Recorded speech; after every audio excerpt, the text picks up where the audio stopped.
રહ્યા છો પ્રાર્થના સંદેશ ન્યૂઝ. હવે જોઈએ અગત્યના સમાચાર.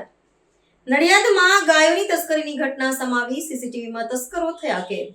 નડિયાદ શહેરના પીજ રોડ પર આવેલા રામદેવ પીર મંદિર પાસે આવેલી આદિત્ય પાર્ક સોસાયટીમાં ગાયોની તસ્કરીની એક ગંભીર ઘટના સમાવી છે.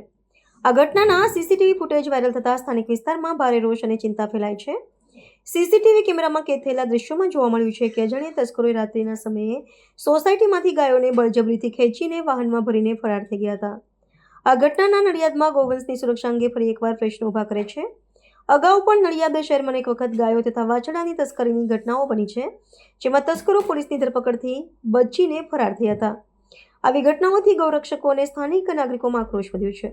રિપોર્ટર ઋતિક ભટ્ટ, નડિયાદ. પ્રાર્થના સંદેશ ન્યૂઝની તમામ લેટેસ્ટ અપડેટ્સ માટે ચેનલને હમણાં જ લાઈક, શેર અને સબસ્ક્રાઇબ કરો.